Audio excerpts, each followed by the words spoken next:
안녕하세요.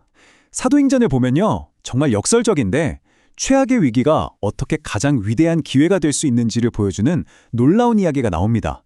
교회가 말 그대로 산산조각 나서 뿔뿔이 흩어졌는데 바로 그 사건 때문에 역사상 가장 큰 부흥을 경험하게 되거든요. 도대체 어떻게 이런 일이 가능했을까요? 오늘 그 이야기 속으로 한번 들어가 보시죠. 여러분, 한번 생각해 보세요. 어떻게 끔찍한 박해와 핍박이 한 도시 전체를 엄청난 기쁨으로 채우는 그런 결과를 낳을 수 있을까요? 좀처럼 믿기 힘든 이야기죠. 그런데 성경 사도행전 8장에 바로 그 생생한 기록이 담겨 있습니다. 모든 것의 시작은 정말 끔찍한 위기였습니다. 초대교회의 중요한 리더였던 스테반이 돌에 맞아 순교한 직후였어요. 사울이라는 사람이 주도해서 예루살렘 교회에 엄청난 박해를 가하기 시작합니다. 말 그대로 교회가 뿌리 뽑힐 수도 있는 정말 절체절명의 순간이었죠. 이 극심한 박해 때문에 사도들을 빼고는 거의 모든 성도들이 예루살렘을 떠나야만 했습니다. 유대와 사마리아 여러 지역으로 뿔뿔이 흩어진 거죠.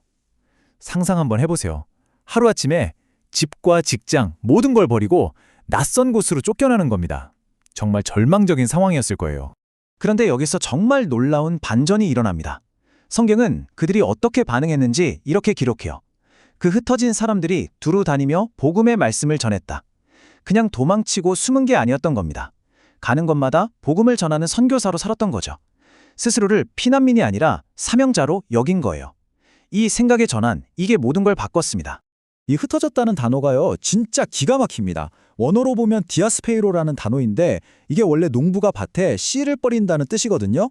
그러니까 박해자들은 교회를 없애버리려고 흩어버린 건데 하나님의 큰 그림에서는 그게 바로 새로운 땅에 복음의 씨앗들을 전략적으로 심고 계셨던 거죠.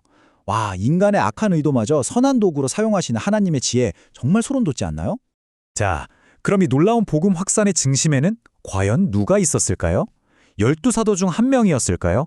아니었습니다. 바로 빌립이라는 인물이에요. 그는 예수님의 직속 제자도 아니었고 원래 교회에서 구제봉사를 하기 위해 뽑혔던 7집사 중 한 명이었습니다. 이게 진짜 재밌는 부분인데요. 빌립의 변화를 보세요. 그는 원래 예루살렘 교회에서 가난한 과부들을 돕는 어떻게 보면 행정이나 복지 사역을 하던 평신도 리더였습니다.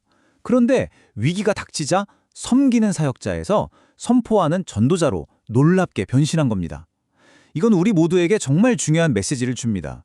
복음 전파는 어떤 특별한 직분이나 은사를 가진 소수만의 일이 아니라는 거죠. 성경은 빌립이 사마리아로 내려갔다고 표현하는데 이게 그냥 지리적인 얘기가 아닙니다. 물론 고지대인 예루살렘에서 저지대로 간 것도 맞지만 더 깊은 의미가 있어요. 당시 유대인들에게 사마리아는 뭐랄까 거의 상중 못할 이단 취급을 받던 동네였거든요. 그런데 빌립은 그 높은 편견의 장벽을 넘기 위해 기꺼이 자신을 낮춘 겁니다. 바로 이 겸손이 모든 문을 여는 열쇠였어요. 자, 그럼 다음으로 넘어가서 빌립의 사역이 어떻게 그렇게 강력한 영향력을 가질 수 있었을까요? 그 비결은 빌립 개인의 어떤 특별한 능력이 있었던 게 아닙니다. 바로 그가 전한 메시지 자체에 있었어요. 빌립의 메시지는 놀라울 정도로 단순하고 명확했습니다. 뭐 복잡한 신학 이론이나 어려운 철학 같은 게 아니었어요. 딱 하나, 바로 그리스도를 전했습니다. 그랬더니 정말 믿을 수 없는 일들이 벌어지기 시작합니다. 사람들을 괴롭히던 더러운 귀신들이 비명을 지르며 떠나가고 수많은 중풍병자와 장애인들이 고침을 받았어요. 참 아이러니하죠. 이 글을 쓴 사도 바울이 바로 교회를 핍박하던 사울이었잖아요. 자신이 없애려던 그 복음의 능력을 나중에는 온몸으로 증거하게 된 겁니다. 복음은 그냥 좋은 말이 아니라 사람을 구원하는 하나님의 능력 그 자체였던 거죠. 바로 이겁니다. 복음의 힘을 설명하는 헬라어 단어가 바로 디나미스인데 여기서 다이나마이트라는 단어가 나왔어요. 상상이 되시죠? 그냥 좋은 가르침 정도가 아니라 한 사람의 인생을, 한 사회를 통째로 뒤흔드는 폭발적인 에너지였던 겁니다. 그러니까 이 복음의 능력은 우리 삶의 모든 영역에 미치는 거예요. 우리를 짓누르는 죄책감에서 풀어주고 죽음이라는 가장 큰 두려움을 이기게 하고 도저히 바뀔 것 같지 않던 내 모습을 변화시키고 우리를 묶어있는 보이지 않는 어둠의 세력으로부터 완전한 자유를 주는 거죠. 초대교회가 가졌던 힘의 본질이 바로 여기에 있습니다. 세상은 은과 금, 즉 돈과 권력을 최고의 가치를 여기지만 교회는 전혀 다른 걸 가지고 있었죠. 바로 베드로의 이 외침을 보세요. 교회의 진짜 능력은 건물이 아니라 바로 예수 그리스도의 이름에 있다는 선포입니다. 자, 그렇다면 이 모든 것, 끔찍한 위기에서 시작해서 한 사람의 순종, 그리고 폭발적인 복음의 능력이 만나서 과연 어떤 결과를 만들어냈을까요? 성경의 결론은 정말 너무나도 단순하면서 동시에 가슴 벅찹니다. 그 성에 큰 기쁨이 있더라. 와, 미움과 분열, 질병과 어둠으로 가득했던 그 도시가 기쁨의 도시로 완전히 탈바꿈한 겁니다. 여기서 말하는 큰 기쁨은요, 그냥 맛있는 거 먹고 재밌는 거 볼 때 느끼는 그런 일시적인 행복과는 차원이 다릅니다. 이건 영적인 억압과 육체의 고통에서 해방될 때 터져나오는 아주 근원적인 자유와 구원의 감격이었어요. 하나님의 통치가 실제로 임했다는 가장 분명한 증거였죠.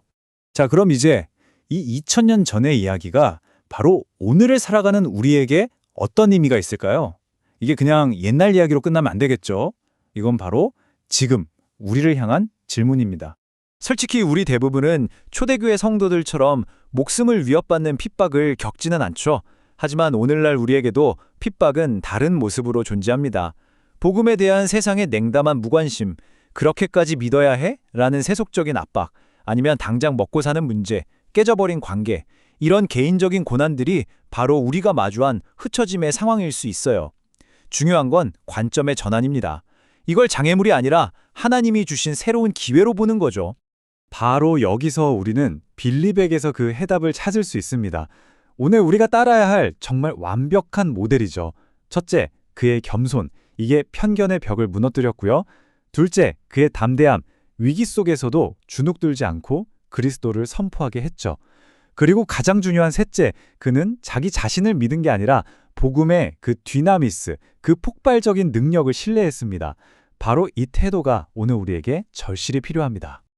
그래서 마지막으로 여러분께 이 질문을 드리고 싶습니다. 여러분의 사마리아는 어디인가요? 어쩌면 매일 출근하는 직장, 불편한 관계의 이웃, 아니면 어쩌면 가장 사랑하지만 가장 복음 전하기 어려운 우리 가족일 수도 있겠죠? 하나님께서 바로 그 자리에 여러분을 복음의 씨앗으로 심어두셨다는 사실을 믿으십니까? C.S. 루이스는 기쁨은 천국의 진지한 사업이다라고 말했습니다. 결국 우리가 복음을 전하는 이유는 죄와 절망 속에서 신음하는 이웃에게 이 천국의 기쁨을 선물하기 위한 겁니다. 예루살렘의 핍박이 사마리아의 기쁨을 만들었던 것처럼 오늘 여러분의 작은 순종이 여러분의 그 사마리아에 상상할 수 없는 큰 기쁨을 가져다 줄 수 있습니다. 평범한 한 사람이었던 빌립을 통해 한 도시 전체가 기쁨을 찾았던 것처럼 말이죠.